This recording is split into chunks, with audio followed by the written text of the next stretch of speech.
নমস্কাৰ বন্ধুসকল, কি খবৰ আপোনালোকৰ? আকৌ এটা নতুন ভিডিঅ'লৈ আপোনাক স্বাগতম জনাইছোঁ। প্ৰথমতে আপোনালোক সকলোলৈকে অসমীয়া নৱবৰ্ষ আৰু ৰঙালী বিহুৰ আন্তৰিক শুভেচ্ছা জ্ঞাপন কৰিলোঁ। আজি এটা বিশেষ টপিকৰ ওপৰত কথা পাতিবলৈ ওলাইছোঁ, আপোনালোকে ভিডিঅ'টো শেষলৈকে চাব আৰু আপোনালোকৰ মতামতসমূহ তলত দাঙি ধৰিব বুলি আশা কৰিলোঁ। আপোনালোকে ভিডিঅ'টো শেষলৈকে চাব যাতে সকলো কথাবোৰ গম পায়। হয়তো আপোনালোকে নিশ্চয়কৈ গম পাইছে যে CBSE বোৰ্ডৰ ক্লাছ 10ৰ এক্সামসমূহ কেঞ্চেল আৰু ক্লাছ 12ৰ এক্সামসমূহ পষ্টপন কৰা হৈছে।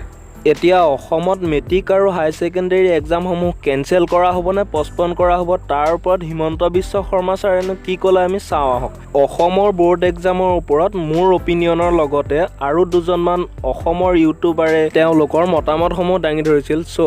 আপোনালোকে ভিডিঅ'টো শেষলৈকে চাই থাকক আৰু মই আপোনালোকক সকলোবোৰ দেখুৱাবলৈ চেষ্টা কৰিম। সেবাইটো নিজে প্ৰস্তুত হৈ থাকিব, কাৰণ ক্লাছ 10ৰ পৰীক্ষা পিছুৱা বা ভাৰত চৰকাৰে যিটো সিদ্ধান্ত লৈছে যে সকলোকে পাছ কৰাই দিছে, আমাৰ ইয়াত সেইটো সম্ভৱ নহয়, কাৰণ আমাৰ ইয়াত ইণ্টাৰনেল এছেছমেণ্ট নাই। গতিকে মেট্ৰিক আজি বা কালিতো পাতিবই লাগিব। সেইকাৰণে আমি এইটোৱে চাব খুজিছোঁ যে বিহুৰ পিছৰ পৰা মেট্ৰিকৰ এসপ্তাহ আগলৈকে ক'ভিডৰ পৰিৱেশ কি হয়, কাৰণ মেট্ৰিক দিবলগীয়া ল'ৰা ছোৱালী এতিয়াতো স্কুলত যোৱা নাই, তেওঁলোক ঘৰতে আছে, কাৰণ স্কুল কলেজটো বন্ধ। গতিকে নতুন চৰকাৰৰ হাততেই মেট্ৰিকৰ সিদ্ধান্ত হ'ব, হাই ছেকেণ্ডেৰী সিদ্ধান্ত হ'ব, আৰু মডেল কোড অফ কণ্ডাক্ট চলি থকা অৱস্থাত আমি এনেকুৱা সিদ্ধান্ত ল'ব খোজা নাই, কাৰণ আমি যি সিদ্ধান্ত লওঁ আকৌ ইলেকশ্যন কমিশ্যনৰো ক্লিয়াৰেঞ্চ লাগিব। গতিকে 2 তাৰিখৰ আগতে আমি সিদ্ধান্ত ল'ব খোজা নাই। মেট্ৰিক যিহেতু 11 মে আছে, 3 বা 4 তাৰিখে সিদ্ধান্ত ল'লেও ই কাৰ্যকৰী হ'ব। গতিকে আপোনালোকে গম পালে যে হিমন্ত বিশ্ব শৰ্মা ছাৰে কি ক'লে। কিন্তু CBSE বোৰ্ডৰ এক্সামসমূহ কেঞ্চেল বা পষ্টপন কৰাৰ বাবে ইউটিউবাৰ, মিনিষ্টাৰ, মিডিয়া, এক্টৰ সকলোৱে ছাপোৰ্ট কৰা দেখিবলৈ পোৱা গৈছিল। এতিয়া অসমত সেবা বোৰ্ড আৰু হাই ছেকেণ্ডেৰী বোৰ্ডৰ এক্সামসমূহ কেঞ্চেল নকৰিলেও পষ্টপন কৰাৰ বাবে অসমৰ কোনো চেলিব্ৰিটিয়ে মাত মতা দেখা পোৱা হোৱা নাই এতিয়ালৈকে, যিহেতু তেওঁলোকৰ হাজাৰ সংখ্যক ফলোৱাৰ্ছে ভৰ্তি ছ'চিয়েল মিডিয়াৰ হেণ্ডেলসমূহতো কোনো এটা পোষ্ট দেখিবলৈ পোৱা হোৱা নাই এতিয়ালৈকে ফেচবুকেই হওক বা টুইটাৰে হওক বা ইনষ্টাগ্ৰামেই হওক বা ইউটিউবেই হওক তেওঁলোকৰ কোনো অপিনিয়ন দেখিবলৈ পোৱা হোৱা নাই।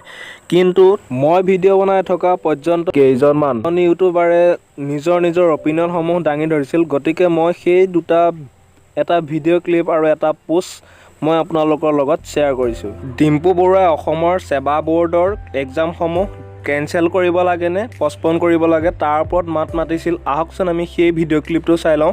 যদি আপোনালোকে সম্পূৰ্ণকৈ ভিডিঅ'টো চাব বিচাৰে ডেছক্ৰিপশ্যনত থকা লিংকত গৈ চাব পাৰে। চাওক, এইটো মানে কি জানেনে, বৰ্তমান 50-50 হৈ গৈছে। কিছুমানৰ মতে পৰীক্ষা হ'ব লাগে, কিছুমানৰ মতে পৰীক্ষা কেঞ্চেল কৰিব লাগে বা পষ্টপন কৰিব লাগে।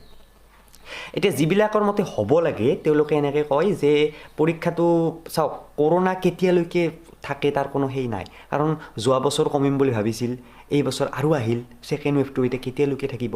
তো এনেকুৱাকৈ কৰোণাৰ second wave, third wave, first ৱেভৰ নামত যদি ল'ৰা ছোৱালীৰ এডুকেশ্যন ৰখি যায়, ল'ৰা ছোৱালীৰ ডেভেলপমেণ্ট কমি যোৱাৰ দৰে হ'ব না, কাৰণ এজটোতো ৰৈ নাথাকে। সেইফালে ডাঙৰ পৰীক্ষা যিবিলাকে ইঞ্জিনিয়াৰিং যিবিলাকে দিব, ডক্টৰেট দিব, যিবিলাকে বেলেগ ফিল্ডত গুচি যাব, তেওঁলোকতো ৰৈ নাথাকে, বয়সটো পাৰ হৈ গৈ আছে। গতিকে যিকোনো কাৰণত পৰীক্ষা হ'ব লাগে।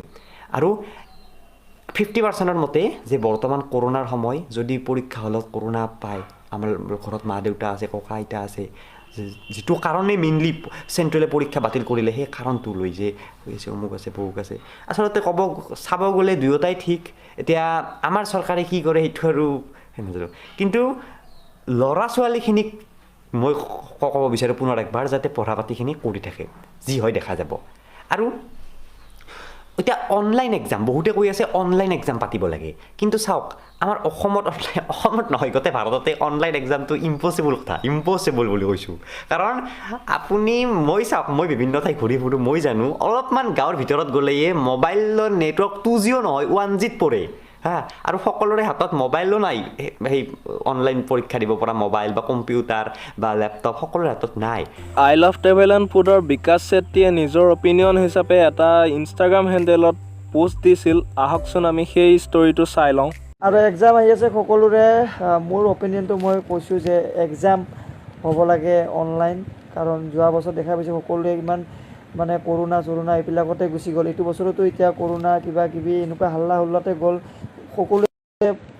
সকলোৱে জানে যে কাৰো পঢ়া শুনা ইমান এটা ভালকৈ হোৱা নাই, যোৱা বছৰো ভালকৈ হোৱা নাই। সেইকাৰণে অনলাইন এক্সাম হ'ব লাগে, মোৰ অপিনিয়নটো মই দিছোঁ। অনলাইন এক্সাম হোৱাটো আমি সকলোৱে বিচাৰোঁ আৰু সকলোকে বেষ্ট অফ লাক যোনে যোনে এইবাৰ এক্সাম দিব। তাৰ পাছত ভূষণ পাঠকে নিজৰ ইনষ্টাগ্ৰাম হেণ্ডেলত এটা পোষ্ট লিখি এই বুলি কৈছিল যে মই অসমৰ ছাত্ৰ সমাজৰ লগত সদায় আছোঁ।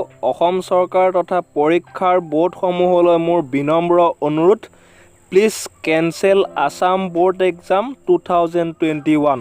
এতিয়া মোৰ অপিনিয়ন হিচাপে মই ক'ম যে অসমত যিহেতু ক'ভিডৰ কেছসমূহ যেনেকৈ দিনক দিনে বৃদ্ধি পাই গৈ আছে, অসম চৰকাৰক এটা অনুৰোধ কৰিম যে পৰীক্ষা পাতে নে নাপাতে, মানে পষ্টপন কৰে নে কেনচেল কৰে, তাৰ ওপৰত এটা ক্লিয়াৰনেছ লাগে।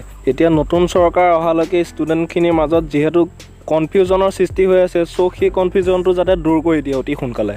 মই অসমৰ বিশিষ্ট ব্যক্তিসকলক এটাই অনুৰোধ কৰিম যে এই বিষয়টো গুৰুত্ব সহকাৰে লৈ তেওঁলোকৰ নিজৰ ছ'চিয়েল মিডিয়া প্লেটফৰ্মসমূহত নিজৰ অপিনিয়নসমূহ দাঙি ধৰিবলৈ অনুৰোধ কৰিছোঁ, যাতে 5 লাখ ষ্টুডেণ্টৰ সুবিধা হোৱাকৈ কিবা এটা সিদ্ধান্ত লয়। আৰু আপোনালোকৰ নিজৰ মতামতসমূহ তলত কমেণ্ট কৰি জনাব। আৰু এই চেনেলটো নতুনকৈ যদি আহিছে, প্লিজ ছাবস্ক্ৰাইব কৰি ন'টিফিকেশ্যন বেলটো অল কৰি ৰাখিব।